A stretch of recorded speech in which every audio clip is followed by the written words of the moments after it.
between Mizpah and Shem. He named it Ebenezer,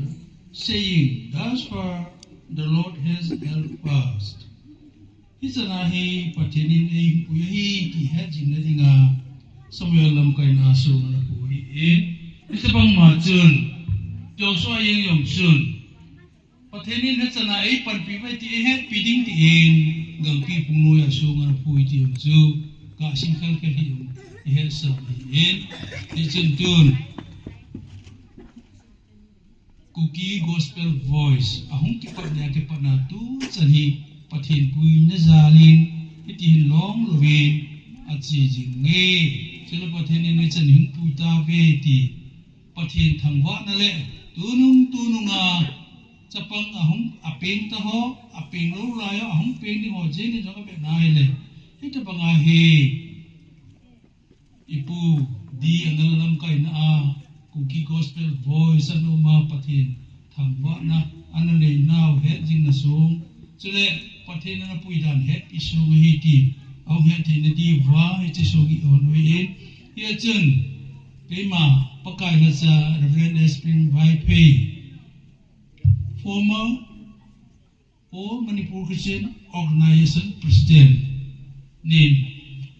pathin chapa pathin chula lagaw thing minin isong hi kung hondo hi Bitizau se ke paho plena beute Gasim daute Kuki Gospel Voice Team Northeast India Team Psalm 146 verse 2 Kahin lai sen pakai wa choi jinging ting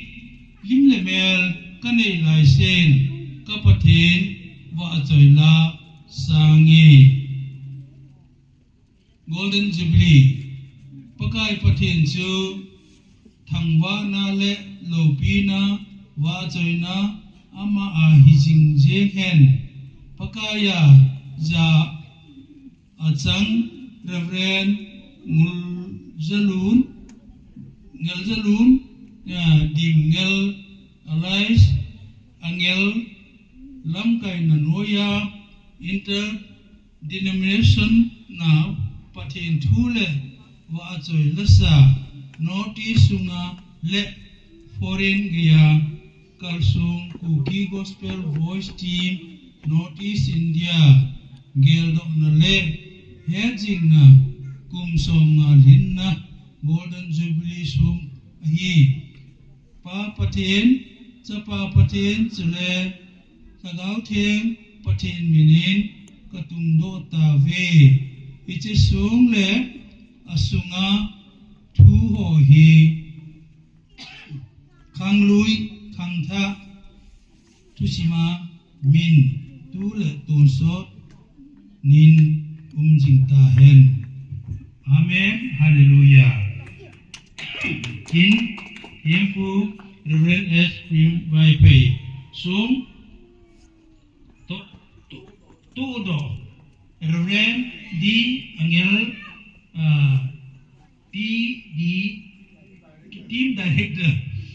Team Director Kuki Gospel Voice le Song Tundo Kuki Gospel Voice Team Northeast India Aniko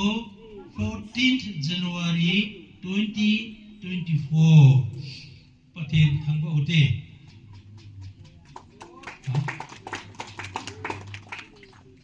Chu thì ha ít cam ít mắm rồi vậy chứ nên là thế mà cái này chúng nó chụp bút không Jubilee Committee ho Reverend D. Angel Director KGVNEI Pu Let Ho Vai Pei Chairman Pu N. Henry Hawkip Secretary Pu Reverend T. Hang Jose Hawkip Joint Secretary